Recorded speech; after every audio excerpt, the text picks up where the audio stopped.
여러분 안녕하십니까. 강민도TV 자유조선을 시작하겠습니다. 지금 북한이 여느 때 없이 조용합니다. 그냥 윤석열 정부와 윤석열 대통령에 대해서 맹비난을 퍼붓고 또 푸에블로 사건, 2121 격추 사건과 같은 미국과 싸워서 이겼던 그런 사건들에 대해서는 대대적으로 보도하면서도 지금 조용하고 있습니다. 자, 북한이 12월 31일 마지막 날과 금년도 2023년 1월 1일 날 대형 방사포, 즉 장거리 방사포라고도 하죠. 이 장거리 방사포 발사했죠. 그래서 아마 1월 1일 첫날에도 방사포를 발사하면서 이 대형 방사포는 탄도미사일이나 똑같기 때문에 단거리 탄도미사일이라고 해도 과언이 아닙니다. 단번에 4발, 6발씩 단번에 쏠 수 있는 미사일이라는 그 차이점뿐이지 이것은 단거리 미사일로 봐야 됩니다. 그 크기나 규모나 또 한도를 보면 상당히 크다는 겁니다. 거기에는 전술 핵미사일도 전술 핵무기도 탑재할 수 있는 것이 대형 방사포입니다. 김정은도 그렇게 이야기했습니다. 핵을 탑재할 수 있는 대형 방사포를 미사일 전술 미사일 부대들에 처음으로 인계했다. 방사포 약 36차량, 이 6문씩 올라가 있기 때문에 어마어마하죠. 이거를 바로 12월 31일 날 전술 핵부대에 인계를 했고, 그것도 당정인의 총사에서 인계인수를 해줬습니다. 거기에 김정일이 직접 선물로 전술 핵부대에 보내줬죠. 그 인계인수하는 모습을 생중계로 해줬습니다. 이것이 12월 31일이고, 그리고 1월 1일 0시에는 바로 금수산 태양궁전, 김일성과 김정일의 시신이 있는 이 태양궁전을 참배했습니다. 그리고 오늘이 벌써 26일, 7일 동안 모습을 드러내지 않고 있습니다. 그때 금년도 초까지만 해도 1월 1일 때까지만 해도 이제 연이어 탄도미사일을 발사하거나 아니면 인공위성으로 가장한 정찰위성 탄도미사일을 쏠 것으로 예견했지만 지금 잠잠하고 있습니다. 오히려 이렇게 잠잠한 것이 저는 더 위험하다고 봅니다. 김정은은 어떤 도발을 하는 모습을 또 현지 지도를 하면서 출몰을 할까요? 깜짝 쇼를 하듯이 아마 김정은은 조만간 출몰할 것으로 보여집니다. 어떤 대형 도발을 준비할까요? 이미 김정은은 8기 6차 전원회의에서 대형 도발을 감행할 것을 지시했고, 특히 핵무기죠. 핵무기를 그 숫자를 기하급수적으로, 이 기하급수적이라는 것은 뭐 제곱 형태죠. 2발 만들면 4발, 8발, 16발, 16기, 32기, 이 기하급수적으로 누릴 때 대한 지시를 이미 내렸습니다. 지금 북한은 이 핵무력, 즉 핵탄두를 기하급수적으로 누리라는 김정은의 지시는 반드시 죽어서도 실천해야 될 가장 중요한 과업이라고 생각할 겁니다. 그리고 여기에 모든 역량을 총 집중할 것으로 보입니다. 그렇기 때문에 지금 북한이 이제 대형 도발을 감행한다면 전술 핵무기 실험이 가장 위력하다는 것입니다. 그에 앞서 정찰위성을 발사해서 이것을 성공했다고 발표하고, 그리고 전술 핵무기 실험은 필연이라는 것입니다. 지금까지 북한은 전술 핵무기 실험을 단 한 번도 했다는 뉴스가 안 나왔기 때문에 지금 전술 핵무기를 가지고 있는지 없는지 세계는 아리송한 거죠. 왜? 전술 핵무기를 탑재할 수 있는 연장 로켓이나 그리고 중단거리 미사일은 개발했지만 여기에 실을 수 있는, 그건 여러 차례 보여줬지만 여기에 탑재할 수 있는 전술 핵무기, 즉 소형 핵무기는 북한이 단 한 번도 보여준 적이 없고 한 번도 실험했다고 발표한 적이 없기 때문입니다. 그렇기 때문에 지금 전 세계는, 국제사회는 바로 북한이 아직도 전술 핵무기를 만들지 못했다고 보고 있기 때문입니다. 김정은이 바로 이것이 싫은 거죠. 우리도 전술 핵무기를 이미 전략 핵무기와 같이 만들었다는 것을 반드시 보여주려 하고 있기 때문입니다. 이 만드는 과정이 대형 핵무기를 만드는 과정보다 더 세밀하고 더 정밀해야 된다는 것은 이미 과학자들 속에서 밝혀진 이야기입니다. 그렇다면 지금 북한은 이 전술 핵무기를 만들었을까요? 만들지 못했을까요?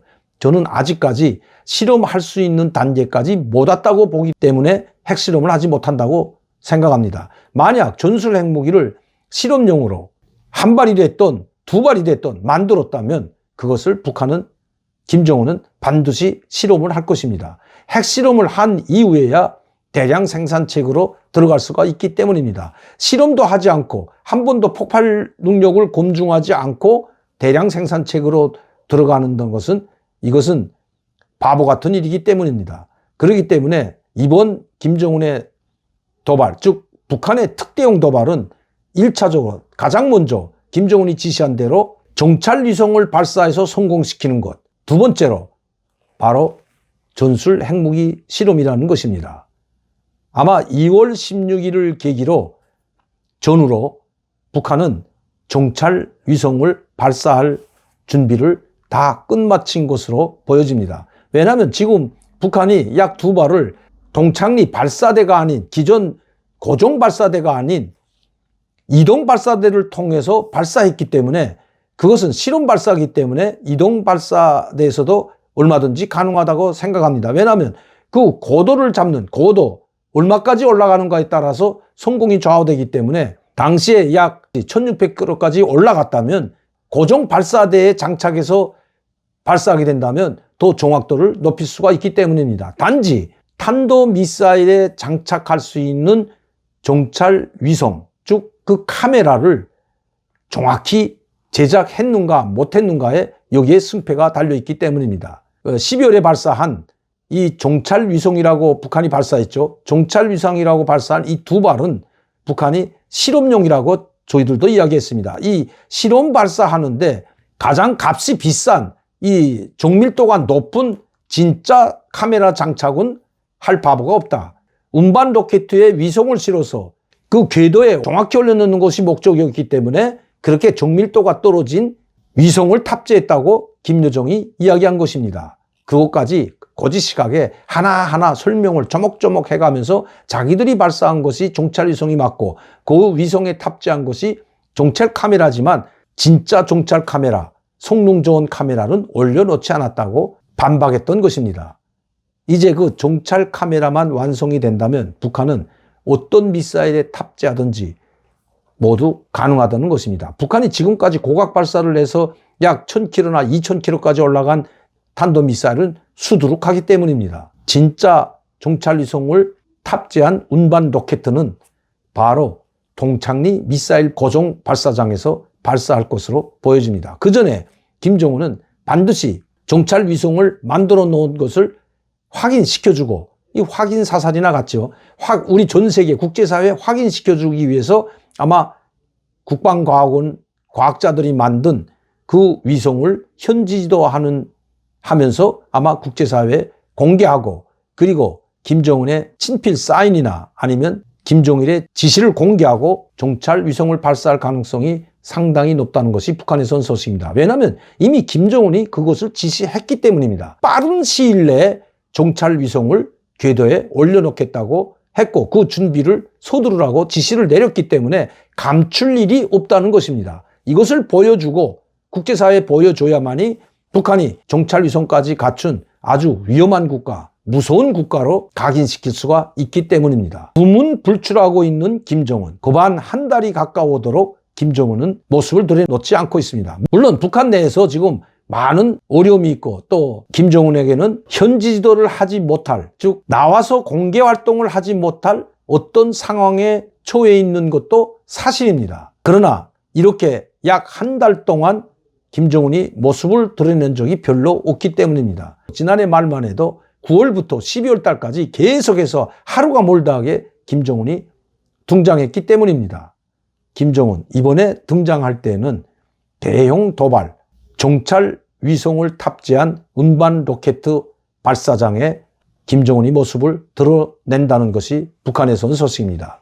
그리고 나서 전술 핵무기 실험도 곧 강행할 것으로 보입니다. 이렇게 되면 한반도 정세는 어디로 튈지 모르는 정말 위기 상황으로 치닫게 될 것은 불보듯 명백합니다. 인공위성 발사나 또 거기에 인공위성 발사 이후에 따른 전술 핵무기까지 실험하게 된다면 이미 미국이 제정한 레드라인을 훨씬 넘어서기 때문입니다.